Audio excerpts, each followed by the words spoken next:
Hai,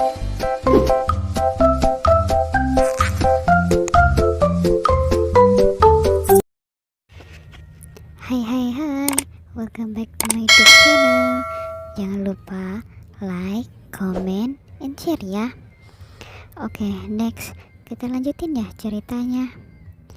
Bab 12, terbayang-bayang. Devi yang menjadi pusat perhatian di kampusnya membuatnya merasa tidak nyaman. Masuk ke dalam lingkungan orang kaya tidak seenak yang ia bayangkan selama ini. Bahkan ia tidak punya waktu untuk sendiri karena kemana ia pergi selalu ada pengawal yang mengikutinya. Hari pun semakin terik. Ujian akhirnya sudah selesai. Devi pun keluar dari kelas lalu menuju tempat parkir mobilnya. Ketika sampai di parkiran, mata Devi menatap seorang pria dengan setelan jas dilengkapi dengan kacamata hitam. Devi menatap malas ke arah pria itu, sedangkan mahasiswa lain berbisik-bisik tentang pria itu. Wah, Ciko sangat tampan. OMG, tampan sekali dia. Aku ingin menjadi kekasihnya.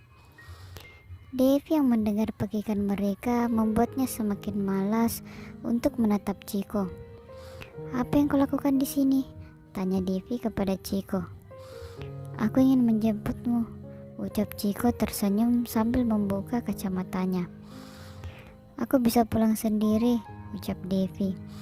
Karena tak ingin memulai perdebatan dengan Devi yang keras kepala, akhirnya Ciko menggendong tubuh Devi. Devi yang merasa kesal pun memukul tubuh Ciko sambil berteriak. Giovanni, apa yang kau lakukan? Lepaskan aku, cepat, teriak Devi. Para gadis yang melihat Ciko yang menggendong Devi pun histeris. Mereka merasa iri dengan Devi. Bagaimana tidak, Ciko adalah pria yang sangat diidam-idamkan oleh mereka. Pengawal membukakan pintu mobil. Ciko pun mendudukkan Devi di kursi depan, lalu ia duduk di bagian kemudi mobil. Devi yang kini duduk dengan wajah cemberut. Ada apa denganmu? Mengapa wajahmu seperti itu? Tanya Ciko sambil menarik pedal gas mobilnya. Diamlah, tidak usah banyak tanya, ucap Devi. Baiklah, ucap Ciko terkekeh mendengar perkataan Devi. Setelah beberapa saat tanpa adanya pembicaraan, ini kan bukan jalan ke mansion, ucap Devi. Iya, memang bukan, ucap Ciko singkat. Memangnya kita mau kemana? Tanya Devi. Namun Ciko hanya terdiam.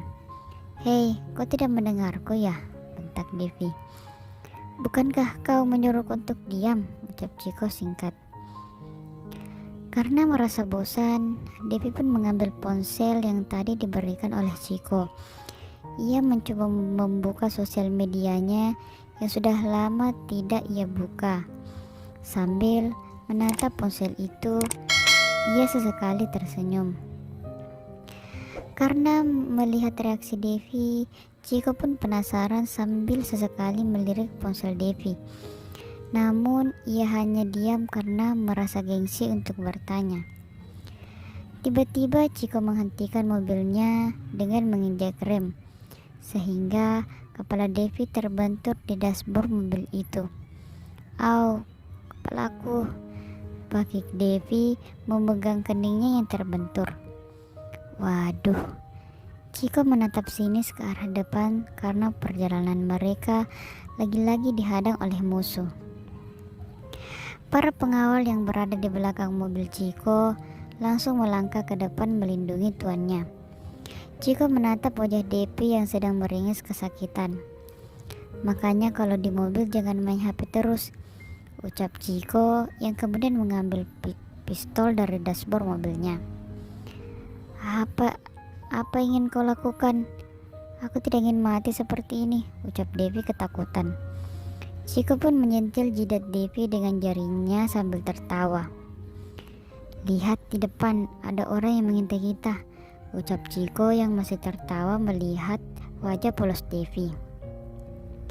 Jangan keluar, kunci pintunya dan jangan buka sampai aku datang, ucap Chiko yang kini keluar dari mobil. Sedangkan Devi mengunci mobil itu. Devi merasa takut karena mobil yang menghadang mereka juga menggunakan senjata api. Devi melihat Chiko memberikan pelajaran kepada para penghadang itu. Karena dia terlihat keren.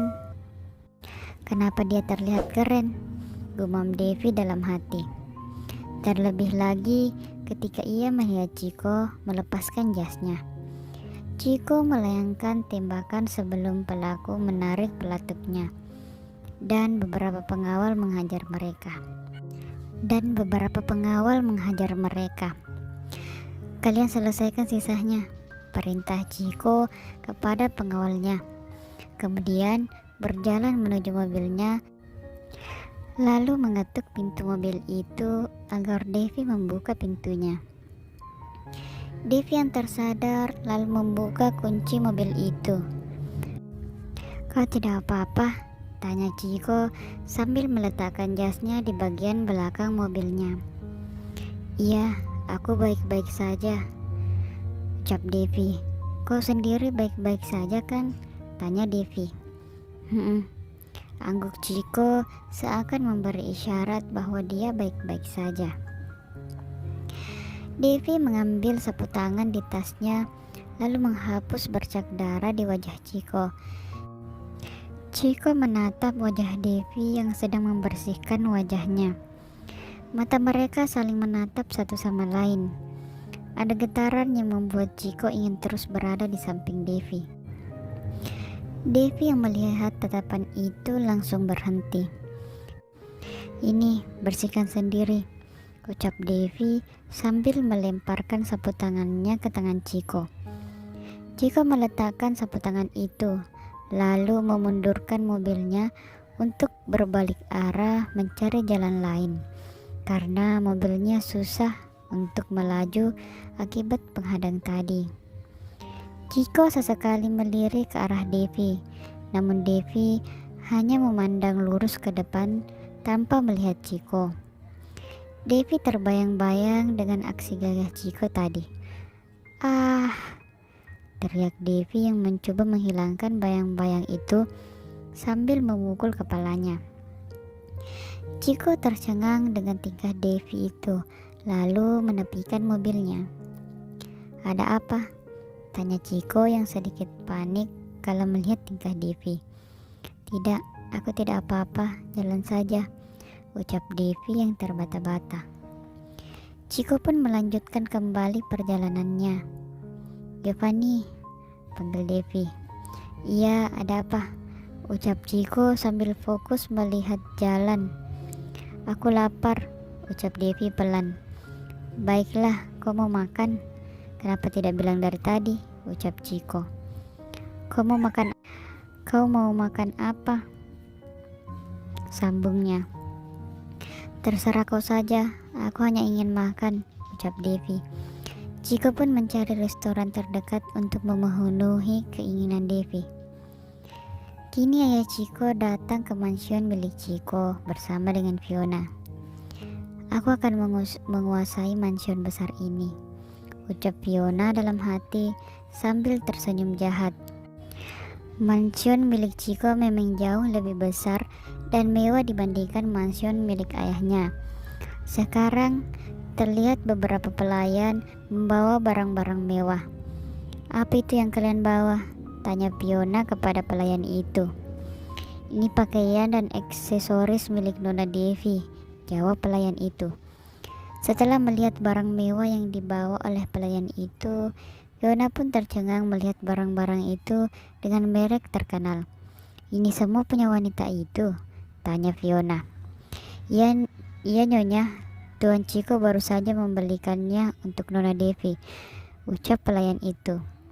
Kau sudah punya itu semua sayang, ucap ayah Chiko sambil menarik tangan Fiona menuju kamar mereka